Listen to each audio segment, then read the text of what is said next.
le 18-20. Julien Bugier. Et notre invité ce soir à 18h18, il est le secrétaire national d'Europe Écologie Les Verts, candidat tête de liste aux élections régionales d'Île-de-France. Bonsoir Julien Bayou. Bonsoir.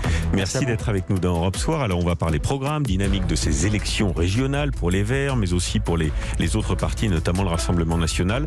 D'abord, je voudrais votre réaction à cette sortie de Valérie Pécresse, tête de liste soutenue par LR, actuelle présidente de la région d'Île-de-France, qui est favorable à la fin du couvre-feu à 23h, après évidemment les événements qu'on a vus notamment à Paris, mais un peu partout aussi ailleurs en France ce week-end.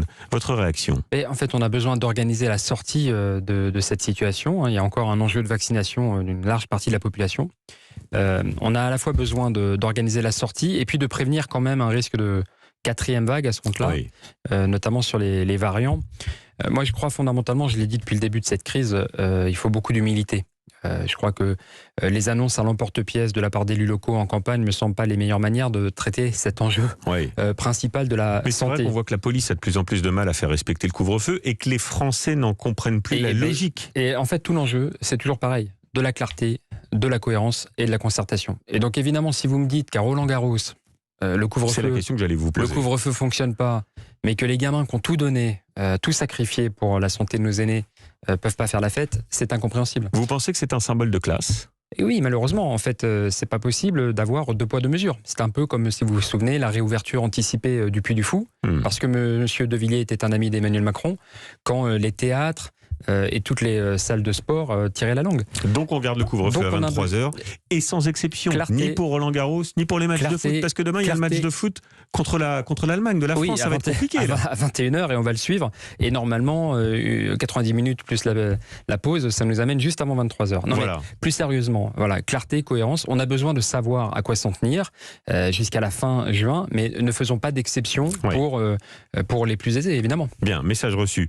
Alors c'est régional, Julien Bayou, les sondages vous donnent pour l'instant au coude à coude avec Clémentine Autain, la France Insoumise, Audrey Pulvar, Parti Socialiste, entre 10 et 11% à peu près, et Valérie Pécresse qui est toujours loin devant. Alors quand on regarde dans le détail, c'est intéressant parce que je regardais une enquête sortie il y a quelques jours, 68% des franciliens se disent satisfaits de son travail. Est-ce que ça veut dire qu'objectivement, elle a fait du bon boulot ? Ben non, malheureusement, parce que sinon, on n'aurait pas plus de la moitié des gens qui veulent quitter la région. Notamment 8 cadres sur 10. Je pense que vraiment, ça doit interpeller. Et ça datait d'avant le confinement. Mais vous pensez que c'est de sa faute, ça ? Et oui, malheureusement, ce sont des politiques publiques. Les gens veulent quitter l'Île-de-France, et moi, ça me désole. Mais vous ne pensez pas que c'est parce qu'il y a une envie de campagne, de nature, d'ailleurs ? Alors, les 4 points évoqués, c'est le stress, la cherté, et elle a malheureusement abandonné tous les dispositifs de logement social ou d'encadrement des loyers, y compris de rénovation thermique. La question des transports, très stressant, très pollué, et puis l'insécurité. Et donc, il y a beaucoup de discours là-dessus. L'insécurité qui n'est pas vraiment une compétence non, mais qui est un héritage de son passif, puisqu'elle était ministre du budget il y a quelques années, et au lieu de recruter des policiers, elle en a supprimé. Donc il n'y a rien de bon dans ce qu'elle a fait ? Non, je ne vois pas de mesures structurantes. L'enjeu, c'est vraiment de tirer les leçons de la crise, et vous voyez, on va avoir une énorme canicule qui vient, qui frappe d'ailleurs pas tout le monde de la même manière. Il y a des personnes qui ont la chance d'avoir un bureau climatisé, et puis les autres qui sont dans des appartements très très mal isolés, où ils vont avoir une étuve, notamment les seniors, c'est inquiétant. Il y a un enjeu de prendre le virage de la transition écologique. Et nous, on dit, le climat, c'est l'emploi. Il y a plus d'emplois dans les activités favorables au climat. La rénovation thermique, si on rénove votre logement pour que vous payiez moins de chauffage, c'est bon pour votre santé, pour celle de vos enfants. C'est aussi bon pour le climat, parce que ça émet moins de particules fines et d'émissions de gaz à effet de serre, et c'est excellent pour l'emploi.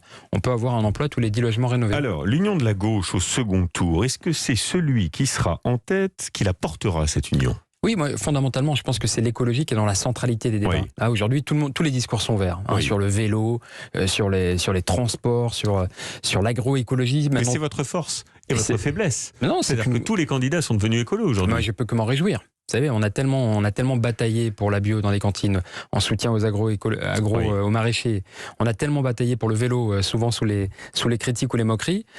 Quand je parle d'une région amie des animaux, ça nous a valu beaucoup de moqueries. Mais l'enjeu aujourd'hui du bien-être animal, il est pris en compte par la population. Si c'est pas vous, Julien Bayou, et donc je pense, je pense que vous rangerez derrière le candidat de la gauche qui est en tête. C'est ce qu'il faut. Il faut un rassemblement en bon ordre, une fusion. Et je pense que c'est l'écologie qui est la mieux placée.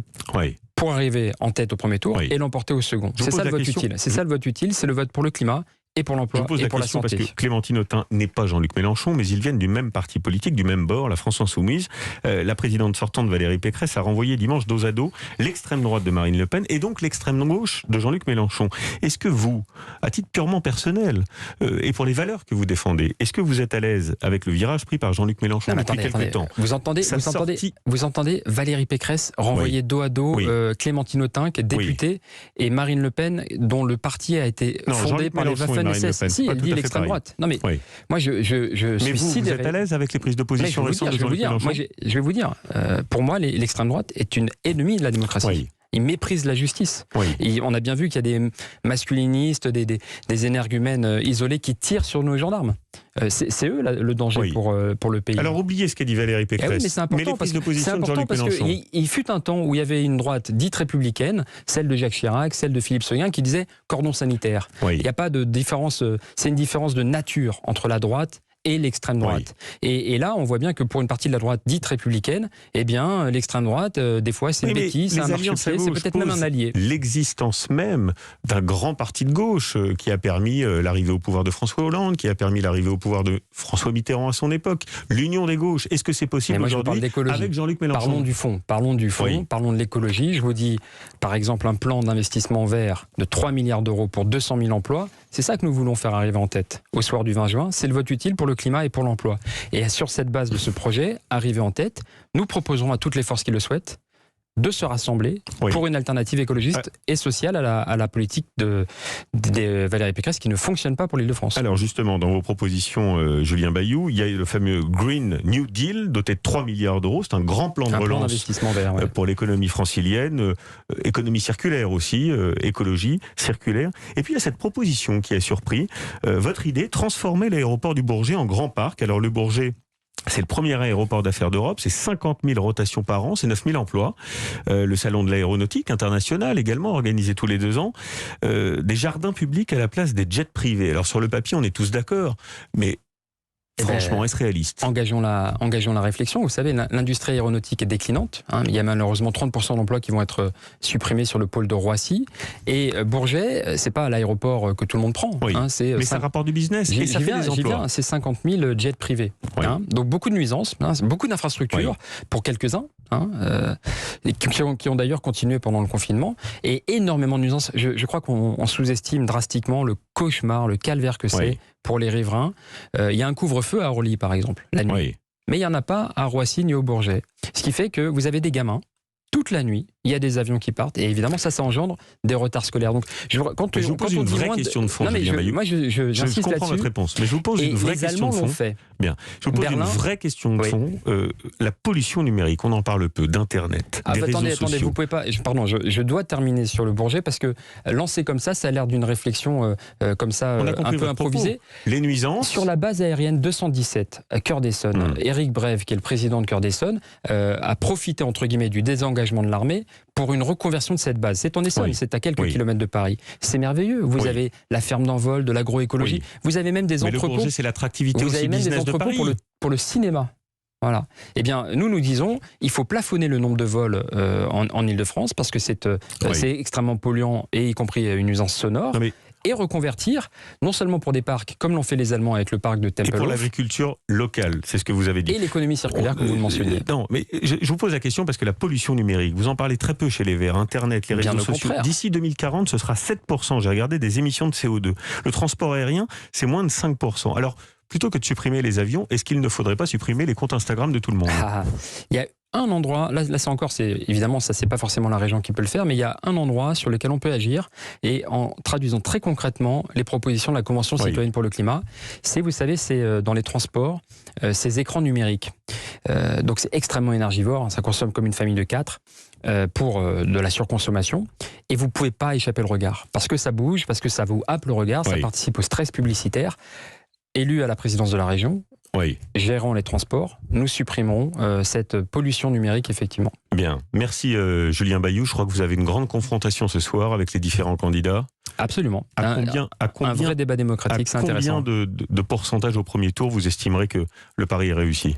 Nous visons d'être sur le podium, voilà, d'être deuxième, troisième au soir du premier tour pour pouvoir forger cette coalition pendant la campagne de second tour et l'emporter sur une alternative écologiste et sociale. Bien, merci Julien Bayou, et je précise que nous recevrons ici même dans ce studio à 18h20 d'autres candidats qui sont en lice également pour la région Île-de-France. Merci à vous. Merci à vous. Europe 1, Julien